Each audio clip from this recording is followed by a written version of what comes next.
Discours sur l'origine et les fondements de l'inégalité parmi les hommes, de Jean-Jacques Rousseau. Parmi les quadrupèdes, les deux distinctions les plus universelles des espèces voraces se tirent, l'une de la figure des dents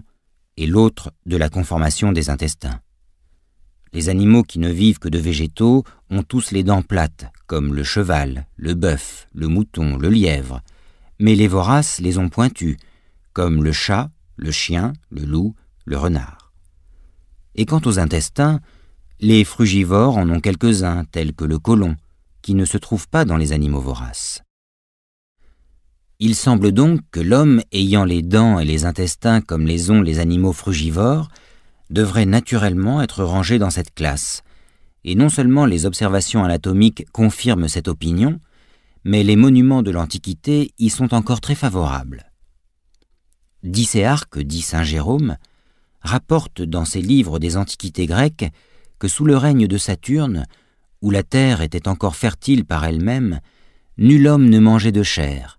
mais que tous vivaient des fruits et des légumes qui croissaient naturellement. On peut voir par là que je néglige bien des avantages que je pourrais faire valoir.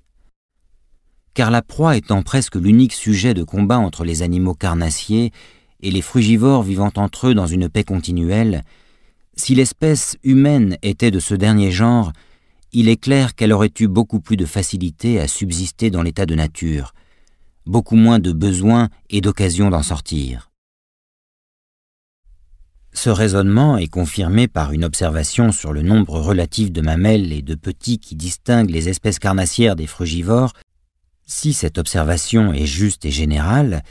la femelle n'ayant que 2 mamelles et ne faisant guère qu'un enfant à la fois, voilà une forte raison de plus pour douter que l'espèce humaine soit naturellement carnassière. Je crois voir entre les animaux carnassiers et les frugivores une autre différence encore plus générale. Cette différence consiste dans le nombre des petits qui n'excèdent jamais 2 à chaque portée pour les espèces qui ne vivent que de végétaux et qui va ordinairement au-delà de ce nombre pour les animaux voraces. Il est aisé de connaître à cet égard la destination de la nature par le nombre des mamelles,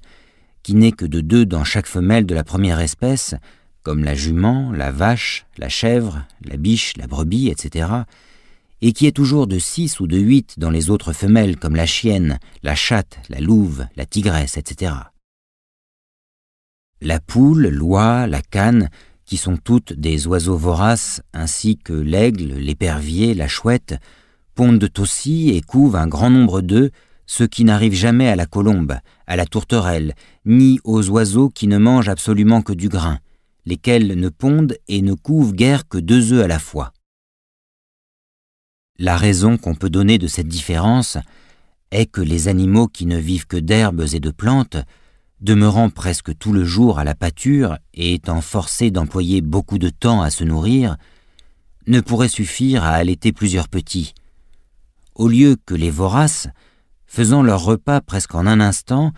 peuvent plus aisément et plus souvent retourner à leurs petits et à leur chasse et réparer la dissipation d'une si grande quantité de lait. Il y aurait à tout ceci bien des observations particulières et des réflexions à faire. Mais ce n'en est pas ici le lieu,